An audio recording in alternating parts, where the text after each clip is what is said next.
J.A. Johnny here again. Welcome to Johnny's Garage. I'm ready to talk unions, but you know the unions have done enough damage in the past 25 years that isn't going to change anytime real soon. So I'm going to delay the union discussion for a while. What I want to talk about is Lawless Obama, and I wanted to point out what a fantastic inaugural event we had today. I watched cover to cover, hoping to see Obama lead in a different way. I know many people are infatuated with Obama because he is black. I too was extremely happy and proud when Obama first got elected. I didn't understand his principles or his values or what was important to him, but I was proud that the country had progressed so far that we could elect a black president. But I'm not enamored anymore. He is not. Don't mistake him. He's not a Condi Rice. He's not a Martin Luther King Jr. He's not a Bill Cosby. He is closer to Reverend Jesse Jackson and Al Sharpton. You know, Obama did acknowledge in the Rose Garden on the Benghazi incident that there was an act of terror. But I think there's a fundamental difference between an act of terror and a terrorist attack. An act of terror, to me, is something what Timothy McVeigh did in Oklahoma City. It's Columbine, Aurora, Sandy Hook, all the university shootings, even Albania in terms of Algeria, in terms of the terrorists taking over the natural gas production plant. Those were acts of terror. They weren't generated against Americans per se. They were more just acts of terror. I think a terrorist attack is an attack against Americanism, both 9/11s. And people, please don't forget Benghazi. We lost 4 good, solid Americans, and we may have even lost a good Secretary of State who had to perjure herself about what happened. And I know in my heart that Obama knew that it was a terrorist attack. Fort Hood, another example of a terrorist attack. There's a difference between an act of terror and a terrorist attack. And Obama is moving those words around to make it easy for him to manipulate the press. He dodged a bullet a few weeks ago when the fiscal cliff and the Republicans went in at raising taxes for $400,000. Now he says he won't negotiate the debt ceiling. He called Bush unpatriotic when he was campaigning in 2008. And what does this make him? He's taken our debt from $4 trillion to $16 trillion. Does that make him a treasonous? The House has approved a budget the last 3 years. The Senate and Harry Reid and the President have ignored that and have not moved to push the budget.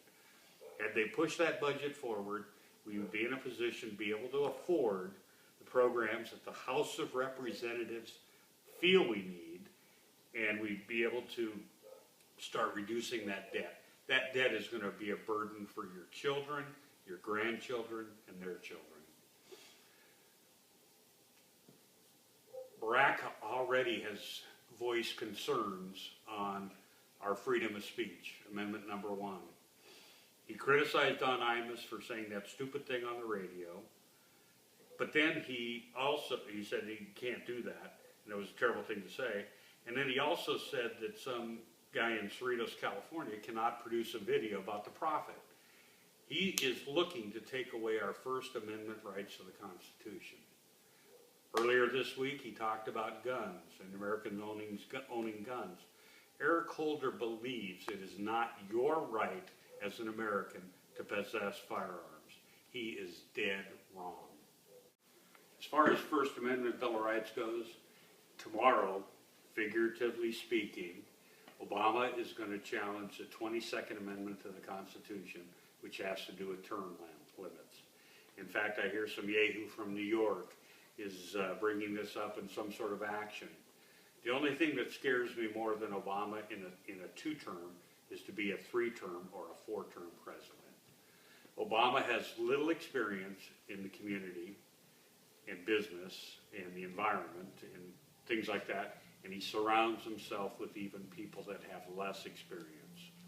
Obama probably wasn't born in the U.S., and I believe Donald Trump's offer of $5 million to Obama's charity still stands for him to disclose his proper birth records and his proper school records.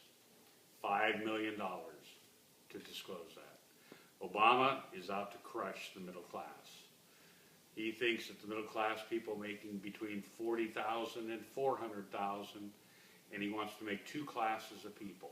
One, the very rich, and the other, very poor. The rich people are the top 10%. They're going to keep their money no matter what Obama does. But what he's going to do is he's going to take that 47% that are dependent on the government and move that up to 90%. And what that does is that makes everybody dependent on government. Obama, also known as Barry Salcedo, would not qualify for a top secret security clearance as anything other than the chief executive of the country or commander-in-chief. He has an alias that he didn't disclose properly. He has the equivalent of being debarred from law. He is friendly with communist and terrorist activities, and he has questionable travels with terrorists to Pakistan. Obama is intent on wrecking Americanism. 47%, please watch him closely. He is a narcissist, and his solutions to problems are based on what? His experience, his ability to explore alternatives, his diverse thinking of his appointees? No. I want you to take a few seconds and look at this chart. And this chart will show you exactly how many people Obama has employed in his cabinets as outside experts. Obama is using less than 10%. No one is even close to that. If you look at somebody like Reagan, he was relying on roughly 60% of his cabinet appointments had outside experience. Now, if you don't have any outside experience and have only public service experience, I doubt you know how to run a business well. And the United States is in fact, business operation. Let me just propose one solution. Let's take energy. When Obama was president, gasoline was what, $1.50, $1.60, $1.70 a gallon? It got up to over $5 a gallon. And that has crushed everybody. Has crushed mailman, milkman. Everything has got more expensive. I think if we developed a complete energy independence program, we opened up Anwar, in Anwar, by the way, the Caribous love laying on those pipes of oil, pumping down through them to keep warm in that frost of Alaska. Keystone, drilling on federal land. If we did this, people would start moving again. Can you imagine what would happen if the price of gasoline and fuel got down to $1.50 a gallon? Airlines, they would be full, buying passengers, sending them all over the country and the globe. They'd be spending money at hotels, restaurants, gift shops, attractions, and that money is times 7 in the economy. For every dollar you put into the economy, it gets spread out 7 times.